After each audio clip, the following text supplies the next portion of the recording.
Yan ay. Ah, Pag ito wala. tagat ni Busing. Ay, gusto.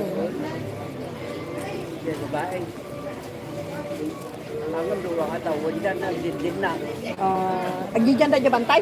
Ah, balik ko siya naman na bantay. So, kaya ka, ano, dami sa daw. Bayay balay mo ba? Babae.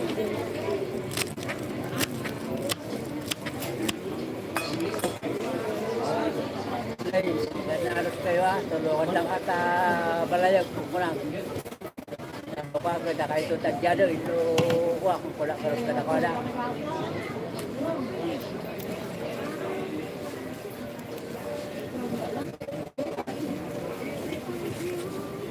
Malalagat ito sa patay sa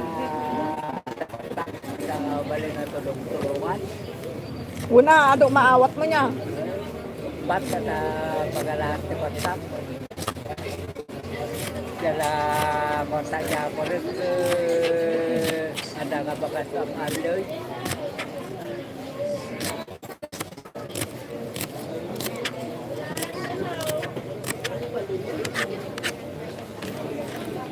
At danto pa'y pagbibingayan da. Ay una, pagbibigay dahil sa lawal. Ang dinatay, dahil ti ko, nakahitalikat na di dyan.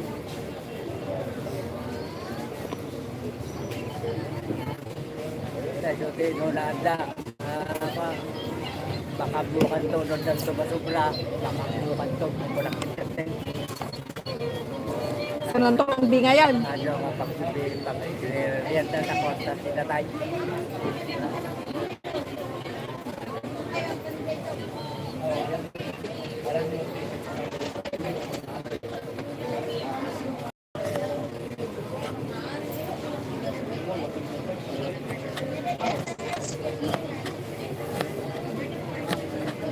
Nanay ang lako-lako ka na loob magkakalagay ka kakabatis puto nila ni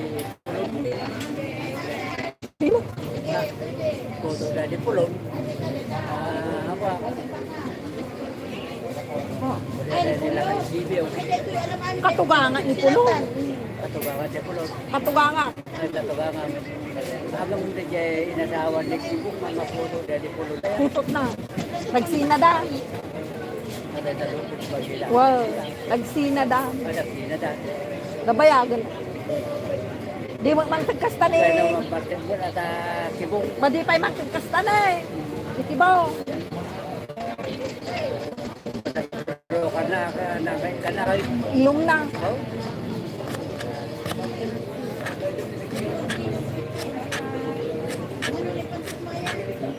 Kaya magkadwa na nga lalay, pati ko nga nalami, mga awa nag-isip nga pagkadwa na nga alam, ang makuyog na.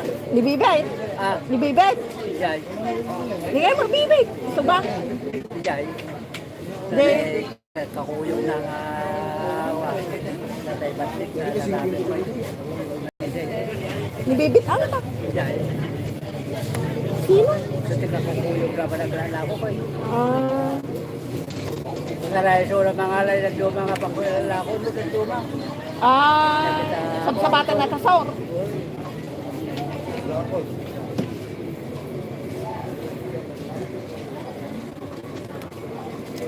Nakala ko man dato lakan. Wala. Kung nabala ka nakala ko. Wala na tayo kakuyog na.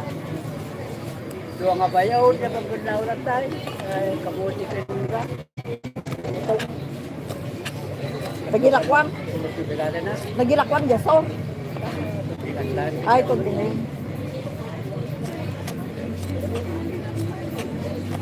Naglagi bata, kinuha ka mo. Sinarami na na lori. Nagsagay na at dami pinira na na ipay na.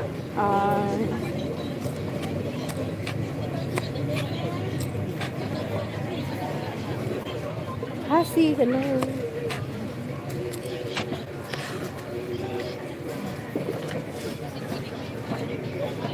No, I don't remember you.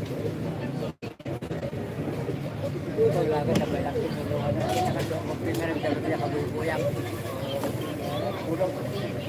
Kapay na lablab din po. Pagbango. Wow. Okay. Nadaulas ko nagtakal. Pinupingkol na ako. Pinapuplik. Ay, nakarkaro niya bantayan niya. Ay, nakakaro ni labit sa bantay. Apong. Iriwan banda nga ako. Pinalapa ko yung arukan nila. Dalikan mo yan dito dito. Ano, ayaw niya rin. Who are you? I don't remember you. Nam. Wala rin yung bakal.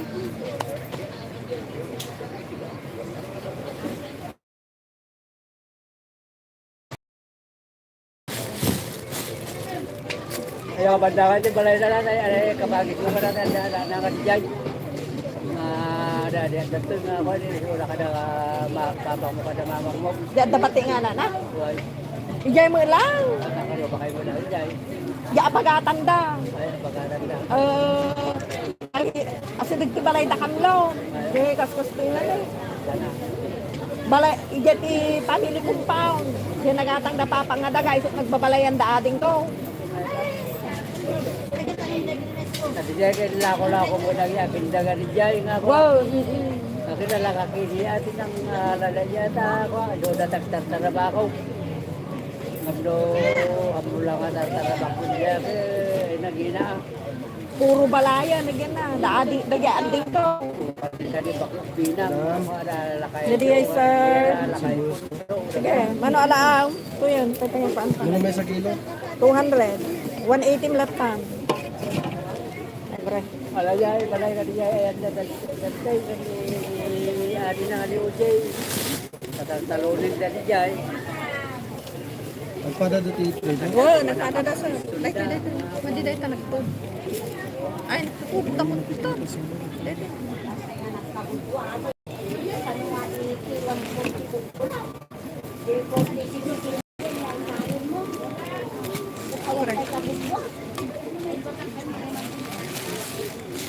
Nakita pa niyo. Ay, rent kayo. Nakita pa niyo, nagpipintos.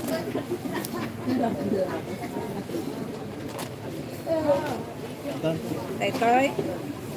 380 na tan. 400 kami niya. Niya, pay. Taytoy lang. Sige. Yan ang gusto. Bawang mo nga eh.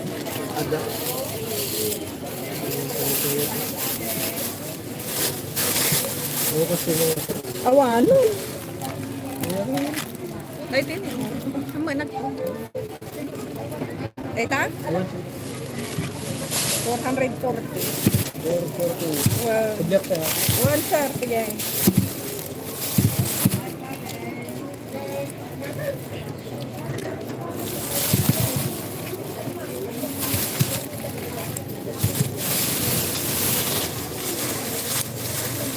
Ay mabaya nga agad natin magregalo na ta. Baka, Dalakpag. wow. Baka pakasar. Wala ko agad mo kita mabasita ta dalakpag. How old are you? 46. Baka dati okasyon da. Ang mo nata na labasay. Buwan da ito. Dati may nga pang lauk itlog.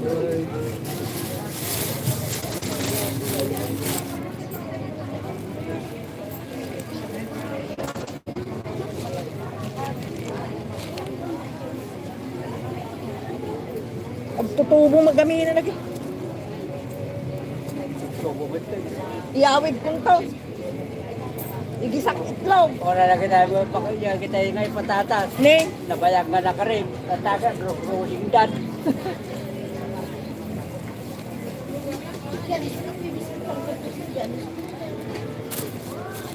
Ay, agto buddan. Oh my God. Ni, tapay na dadaan. Sayang. Ako, nang pwede naglikuha.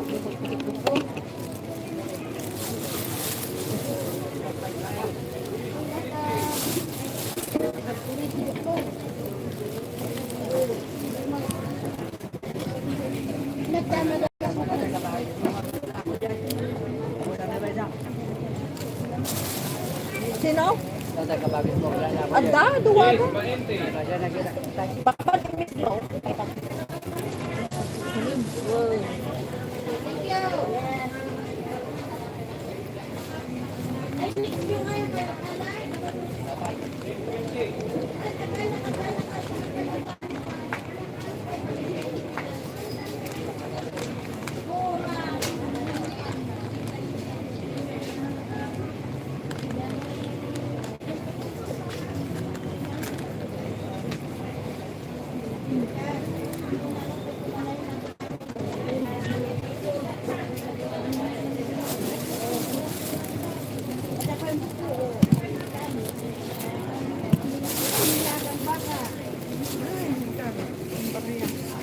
Mariaman!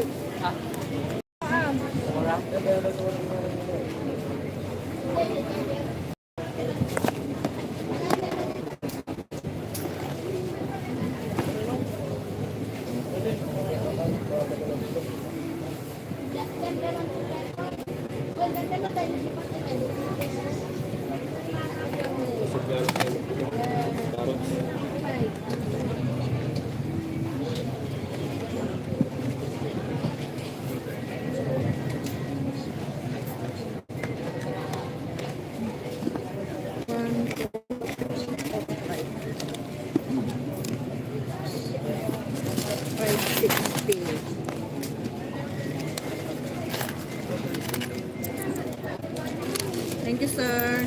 Ano mga kilo dati natin? Manong nga kilo. Oo, okay lang.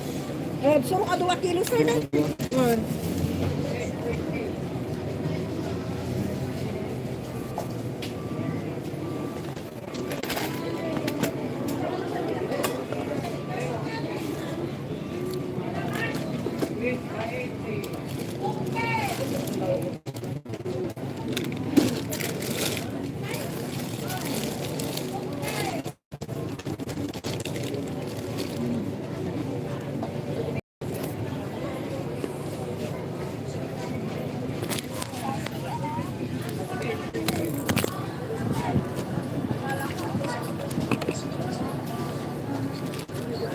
Pati na gumagamit ng iba, kaya hindi kami nagmasukar.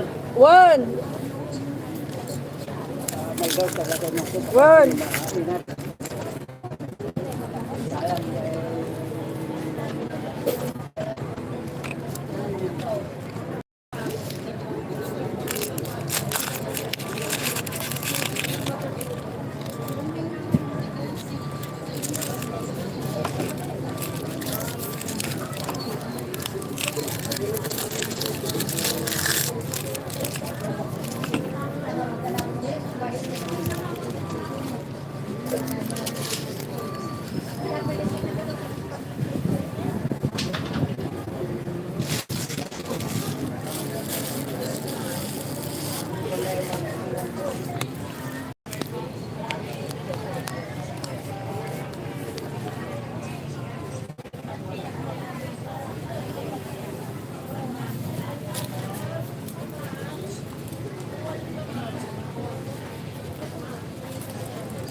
Jadi ay ma'am, katangan nyo, fresh pancit.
Ay, sige te.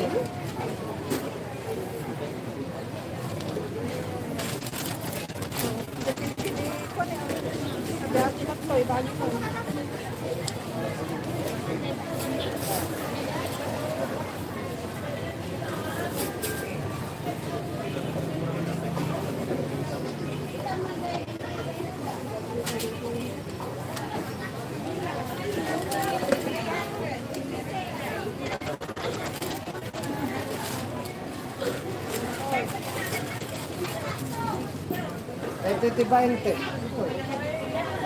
Ay, titibayin te. Sige, sige, ako kayo.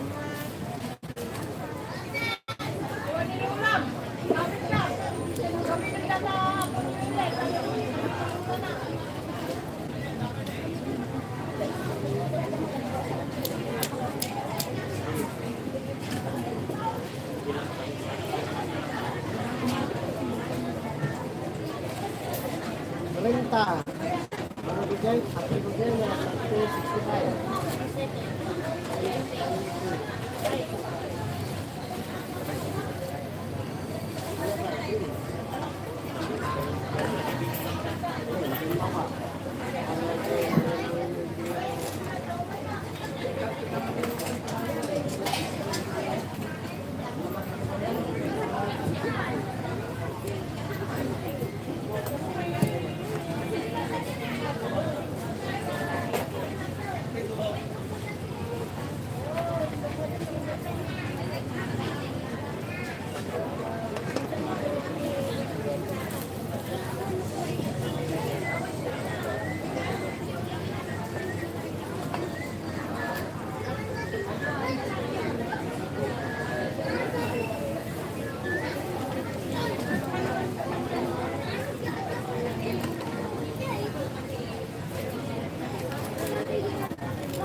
Tapos, 20 lang.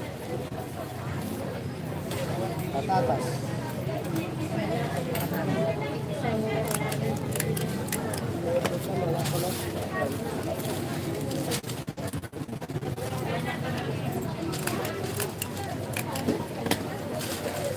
Ito nga patatas.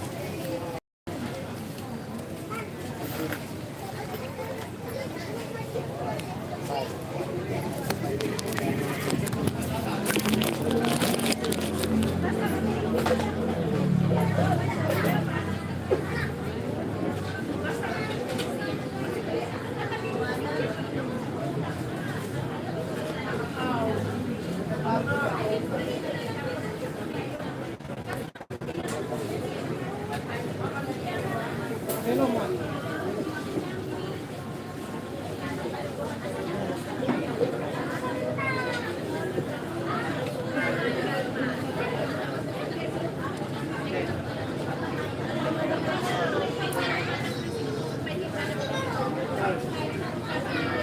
Bawat isa rin.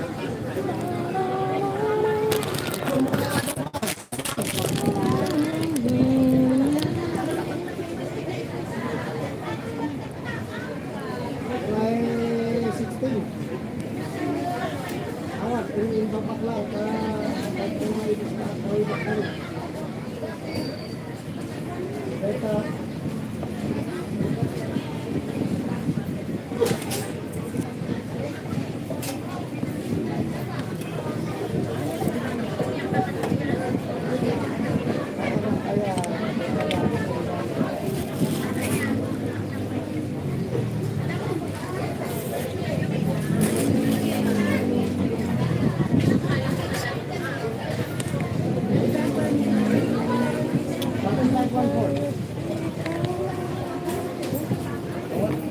Hi,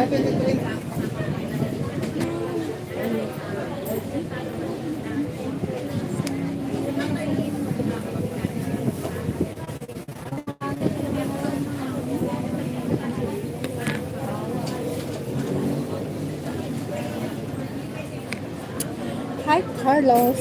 Hello, everyone. Yeah, I'm from Honduras, America Central. Hello, Carlos. How are you?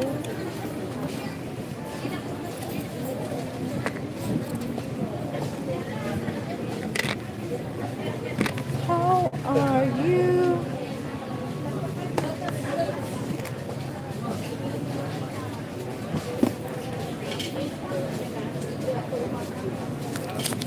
I am an angel in the morning, angel.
Ay, nalaglag ka.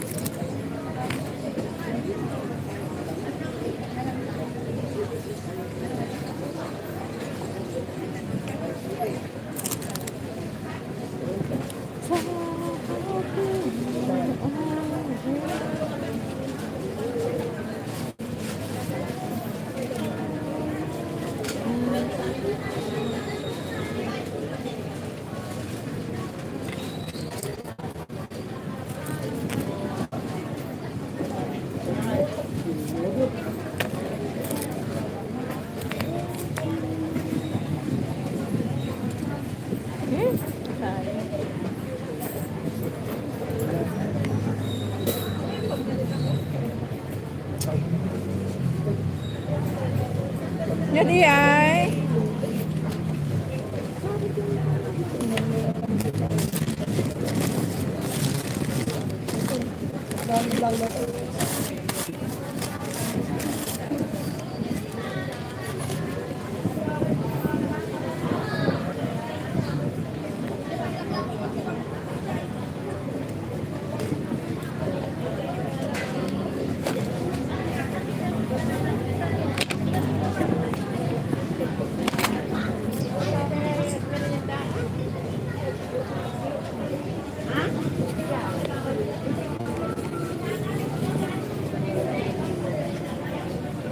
Go.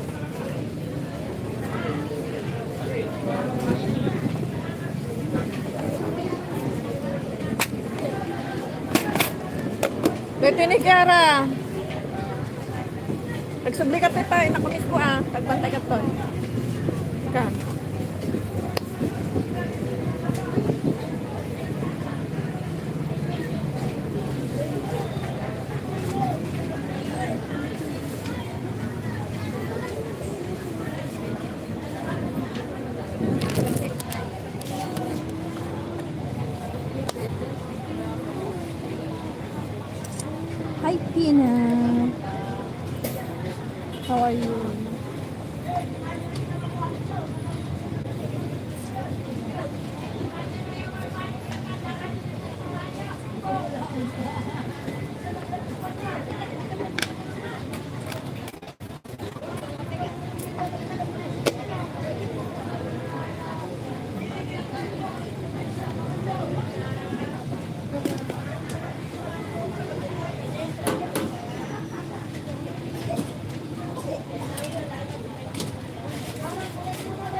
Gutangan niyo, sir. Atit gamot garo.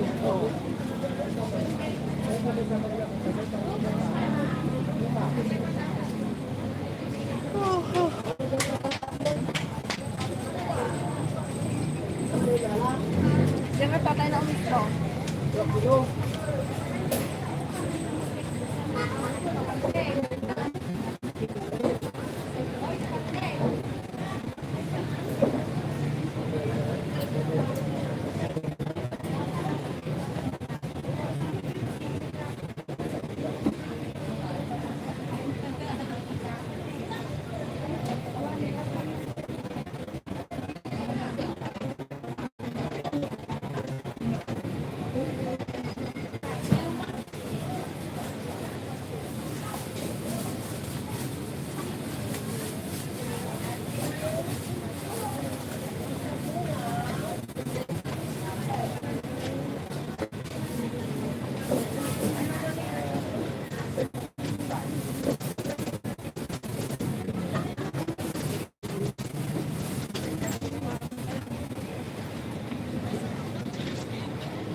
Babae.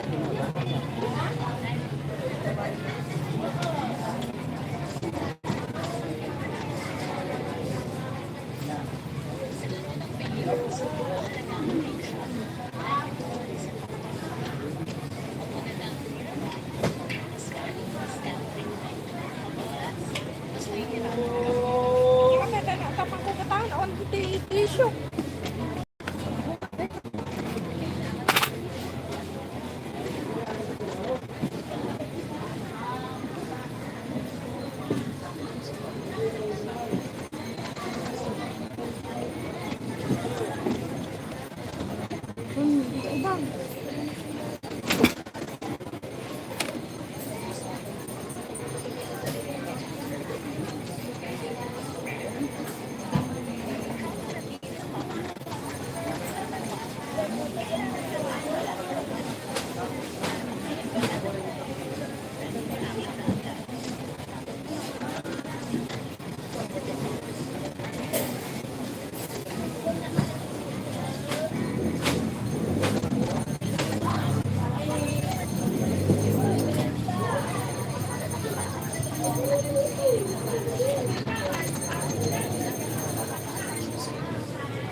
Kaya sir, yung party. Sasamahan niyo ako sa day in my life na mistigan naman namin na next part. Pero bigla pang naglagas. Kaya ayan, bumalik sa hirap. Nakuturma naman nga tayo naman ngayon purita.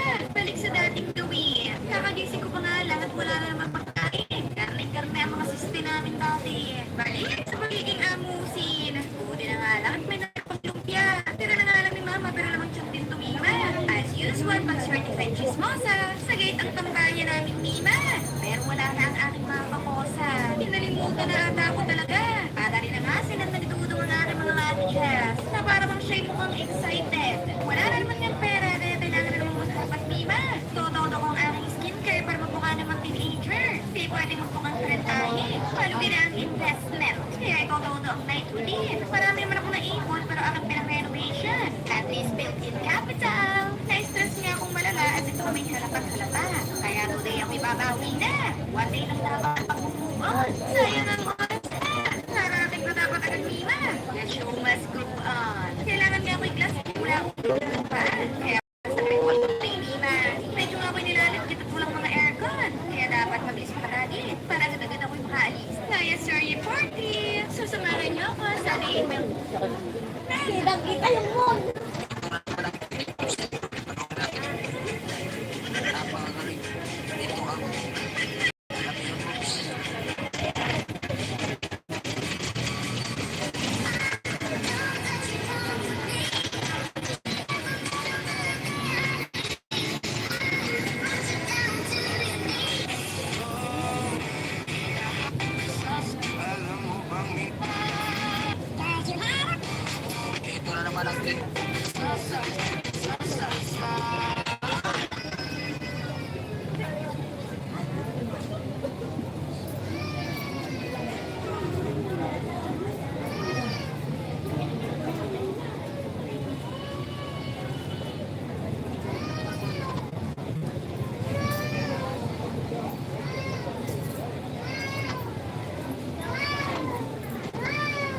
Real daughter of a wealthy family swapped at birth. Unlost real daughter of a wealthy family swapped at birth. On a day back at the Shin family mansion, she runs into trouble right away. The fake daughter hands her a glass of wine. She passes out as soon as she drinks it. When she wakes up again, she finds herself in an abandoned warehouse. She overhears from the kidnappers that her own biological parents are giving her away to someone else, just as the kidnappers lift their sticks to knock her out. In the next second...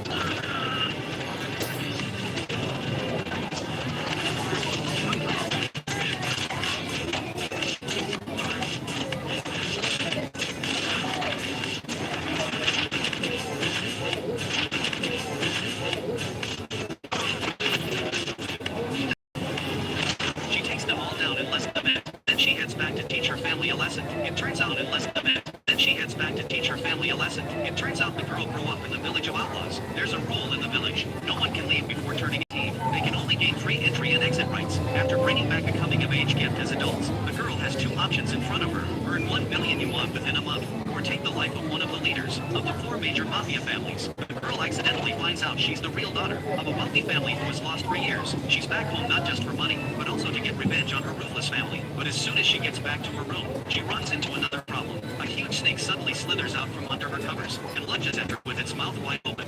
The family hears her scream and rushes to her room to check on her, only to find the snake lying dead on the floor. The girl is was totally unharmed, but the adopted daughter is scared half to death. Afterwards, she runs out of the room, trying to calm her nerves with a glass of water, but she quickly notices something is off about the water's taste. That's when the real daughter admits she spiked the water. The fake daughter drops the glass in a panic and starts gagging violently. But that night, the scheming fake daughter comes up with another trick. She removes the batteries from the girl's alarm clock, planning to make her oversleep. The family is obsessed with following rules. She's sure the girl will get yelled at by their father, but the real daughter couldn't care less about their rules. She sleeps in until she wakes up naturally the next day. Staring at the family's gloomy faces, she cuts to the chase and asks her father for 1 billion yuan. She feels no affection at all for these ruthless family members. Says if her father refuses to give her the money, she'll go back to the outlaw village right away. But her mother quickly stops her. Her father hurries to say he'll give her the money at the family recognition banquet. The girl knows they don't care about her at all. They must have some hidden agenda for bringing her back. The family recognition. She completes the first task without a hitch. Just then, the adopted daughter hands her a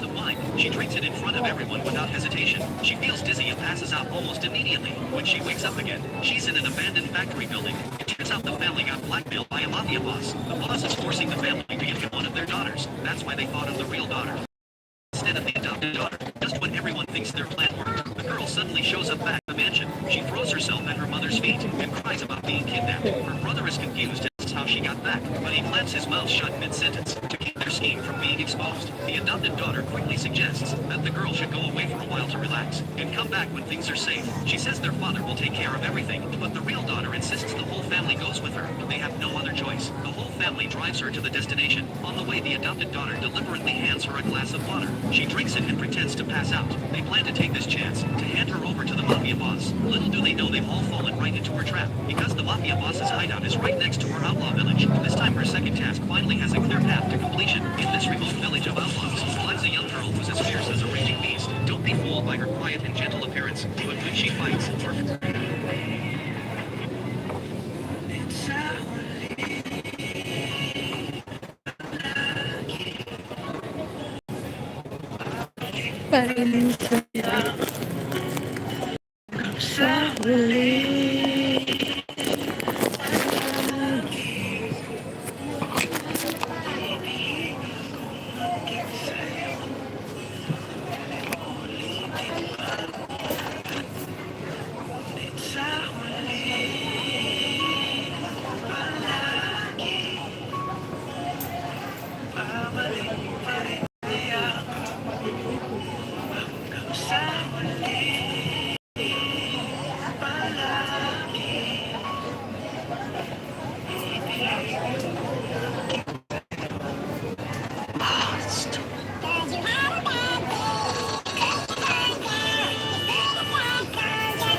Itong sunscreen na to, tingnan nyo, para siyang jelly. Hindi po ganyan yung totoo sunscreen ng hikari.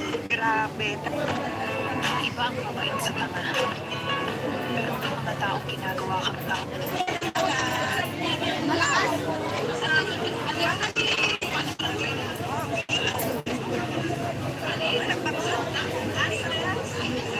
Hindi nakarinig niya pumunta.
lalabas ang lahat ng bad things dahil sa reciprocator effect.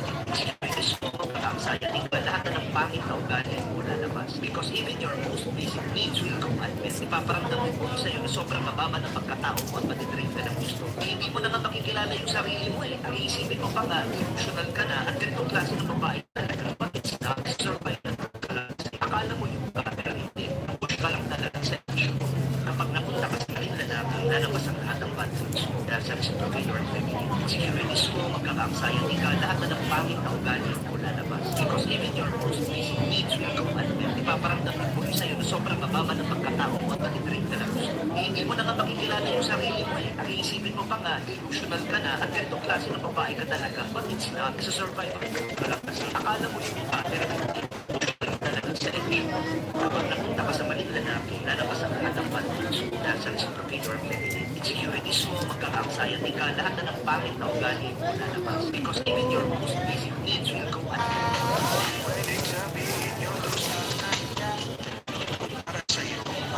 The man took a sip of water. The little girl across from him also swallowed. He raised his cup. The little girl quickly ran up to him. She drank the entire cup of water in one go.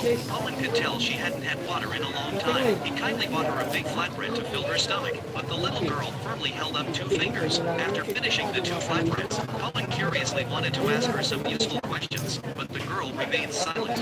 Owen and the restaurant owner concluded that the girl might be a mute living nearby.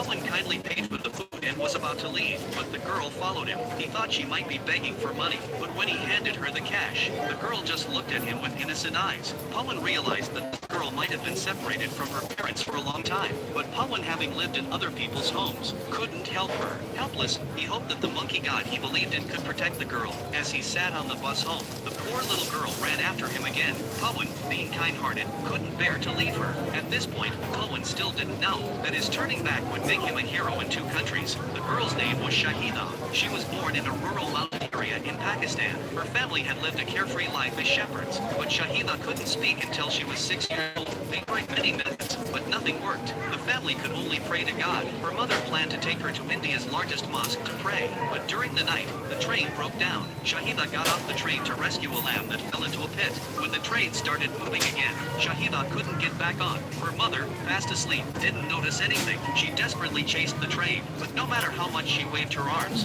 no sound came out. Slowly, despair filled her eyes. Just then, another train came from behind. Shahida quickly climbed aboard, hoping to catch up with her mother, but the train just turned around and headed in the opposite direction. By the time her mother woke up, Shahida was nowhere to be seen. When her mother returned, the border had already closed. Fortunately, Shahida met the kind-hearted Pawan in a foreign land. To find out which city Shahida was from, Pawan named every place in India, but Shahida kept shaking her head. Helpless, Pawan decided to take her home first. At this point, Pawan still didn't know that Shahida was actually from the enemy country. Her true identity was exposed during a televised baseball game. When the Indian team scored, everyone cheered, but Shahida remained grim-faced. When Pakistan finally won the match, she jumped up in joy, and then excitedly began kissing the flag. Pawan sensed trouble.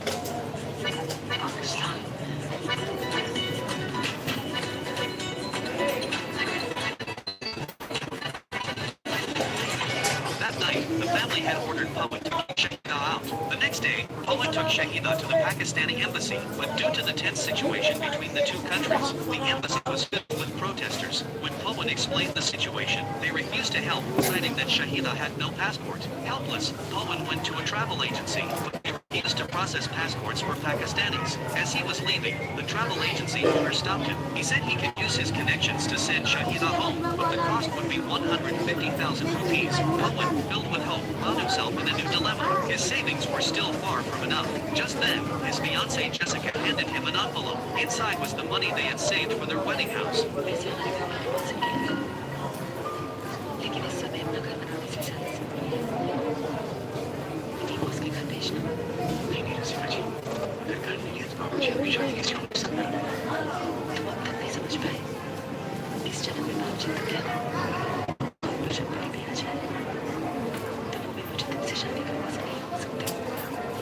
When they went back to the travel agency, the clever Shahida already understood what was going to happen. She kept shaking her head, protesting, but Pawan, with a heavy heart, had no choice but to leave. Tears streamed down his face as he left. The time spent together had already built a bond. As he passed a small stall, He saw a toy Shahida liked. He wanted to buy it for her as a farewell gift. But when he returned, the travel agency was closed. Pawan started chasing after the rickshaw that had just left. Eventually, he reached a building with neon lights. When he found Shahida, he realized he had been tricked. The travel agency owner was counting the money from selling Shahida. Furious, Pawan was overcome with anger. Hindi ma'am. Repolyo. Stay may sa kilo. Ano ka? Han ma'am, 70 lang ako. Pili ka.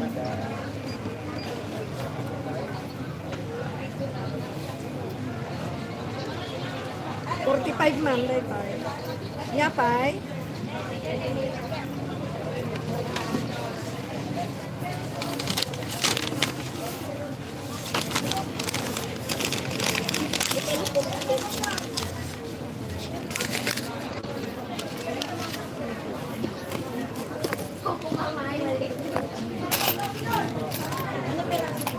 Ni ma'am, 40 tamlat na.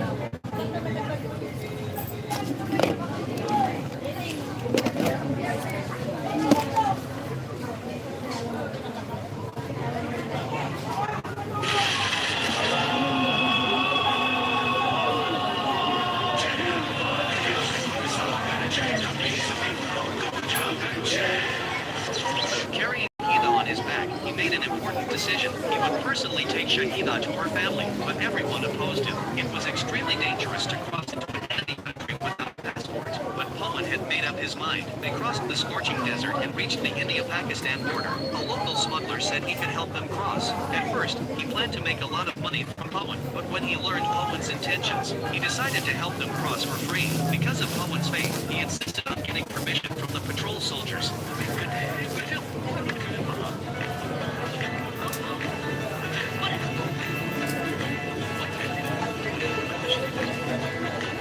Shahida also expressed extreme helplessness regarding this matter. When the patrol team arrived, Pawan revealed the underground passage they had used to cross. The officer didn't cause them any trouble but filled the tunnel back up after sending them away. But when the patrol team returned, they found them still standing there. It turned out the tunnel nearby, Pawan was beaten badly. Seeing Shahida's tears, the officer ordered to stop. He had never seen such a foolish man. Upon learning of Pawan's purpose for illegally crossing the border, the officer said he could pretend he hadn't seen anything.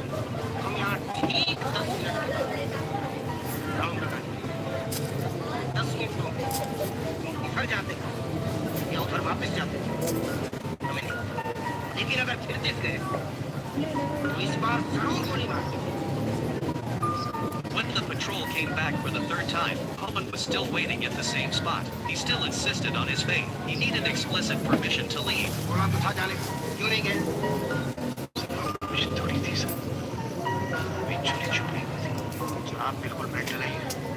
The officer was moved by Pawan's persistence. But as soon as they entered Pakistan, they were spotted by the police. Shahida had secretly taken a police officer's handcuffs. Pawan's faith made him refuse to lie, so he admitted to being in India. He was arrested as a spy and taken to the police station. Local reporters began covering this explosive news. As Pawan was being interrogated, Shahida saw a picture on the calendar. It was her hometown. Excited, she raised her hand and nodded to Pawan. Seeing this silent girl, the police curiously pried her mouth open. But this action infuriated Pawan. The police were immediately knocked to the ground. He quickly escaped with Shahida, but the reporters waiting outside saw them and chased after them. He got the bus Pawan was on and called the police to report their location. At that moment, Pawan showed the ticket seller a photo, asking if he recognized the place in the picture, but no one on the bus knew. Yet, his actions touched everyone on board. Even the unknown reporter helped them escape from the police. In the end, they disguised themselves as a family and began for Shahida's hometown. They recorded everything, but sadly, after days of searching, they had no clues. They had to constantly hide from the police. Eventually, they prayed at a temple. Coincidentally, Shahida's mother was there too. Since her daughter went missing, she had been praying there every day. At that moment, Pawan covered Shahida's sunburned face. Unfortunately, the police also arrived. The three of them hid in panic. Once the police left, the reporter turned to the internet. He uploaded the video to seek help, explaining the whole story of Pawan. When they checked the video later that night, Shahida suddenly became excited. The camera had accidentally captured her mother.